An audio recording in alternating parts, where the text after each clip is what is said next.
اس نے سر جھکا لیا اور خاموش رہی۔ اب کہ ہم نے اسے تھانے لے جانے کی دھمکی نہ دی، ذرا سی دیر تو ہم بھی خاموش رہے۔ پھر میں نے یہ کہہ کر حوصلہ دیا کہ اس نے ہماری بہت مدد کی ہے اور وہ انعام کی حقدار ہے۔ کچھ ایسے ہی اور الفاظ دوستانہ لہجے میں کہہ کر میں نے اس کے دل پر اپنا قبضہ مضبوط کر دیا۔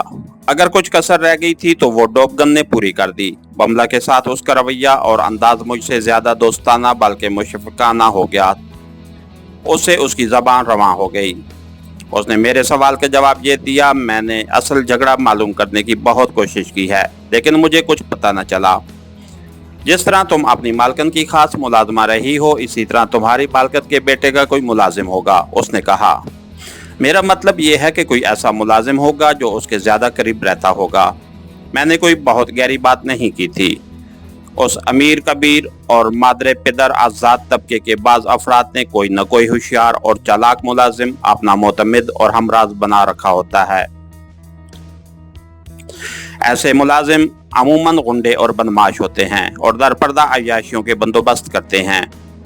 بملہ نے ایک ملازم کا نام بتایا اور ایک بار پھر ہاتھ جوڑ کر کہا کہ ہم کسی پر ظاہر نہ ہونے دیں کہ اس نے ہمیں یہ نام بتایا ہے۔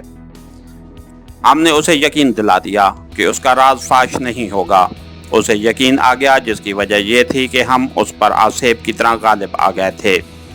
اگر تفتیشی افسر دیانتدار اور فرض شناس ہو تو وہ بڑے کائیاں مجرم پر بھی اس طرح آسیب کی طرح غالب آ سکتا ہے اور پتھروں سے بھی دودھ نکال سکتا ہے۔ بملہ کو ہم پر اعتماد تھا، اسے ہم نے یہ احساس ہونے ہی نہیں دیا کہ قاتل کے پکڑے جانے کی صورت میں اسے عدالت میں شہادت دینی پڑے گی۔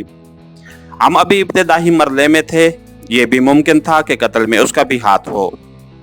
اس نے اس مخصوص ملازم کا نام بتایا اور یہ بھی کہا کہ وہ باہر ملازموں میں بیٹھا ہے۔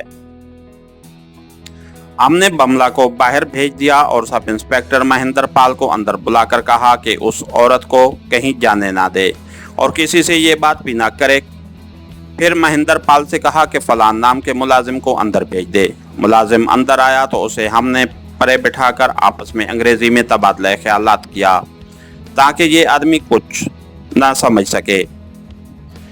انسپیکٹر ڈوپ گن بڑا ہی ذہین آدمی تھا۔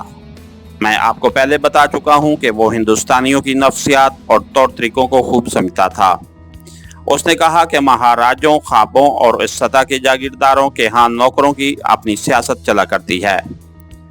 ان میں آقاؤں کا منظور نظر رہنے کی رساکشی ہوتی رہتی ہے۔ یہ ضروری نہیں تھا کہ بملہ نے ہمیں جو کچھ بتایا ہو وہ 100% سچ ہو۔ اس کی تصدیق یا تردید کے لیے ڈوپ گن نے ایک طریقہ اختیار کیا۔ مقتولہ کے بیٹے کے خاص ملازم کو ہم نے اپنے پاس بٹھا لیا۔ اسے بھی ہم نے ابتدا میں وہی کچھ کہا جو بملہ سے کہا۔ اسے بھی ہم نے ڈرایا کہ اس نے کوئی بات چھپائی یا غلط بتائی تو اسے قتل کے شک میں گرفتار کر دیا جائے گا۔ ہم نے جب اس سے پوچھ گچھ شروع کی تو اس کے جوابوں اور انداز سے صاف پتہ چلتا تھا کہ ٹال رہا ہے اور انجان بننے کی کوشش کر رہا ہے۔ دیکھو دوست، ڈوپ گن نے اپنا طریقہ استعمال کیا۔ ہمیں تو کچھ بھی معلوم نہیں کہ یہاں کیا ہوتا رہا ہے۔ تم جو کچھ کہو گے ہم اسی کو سچ مان لیں گے، لیکن یہ سوچ لو کہ تم سے پہلے ہم کس کا بیان لے چکے ہیں۔ ہم نے تمہیں اسی کے کچھ بتانے پر بلایا ہے۔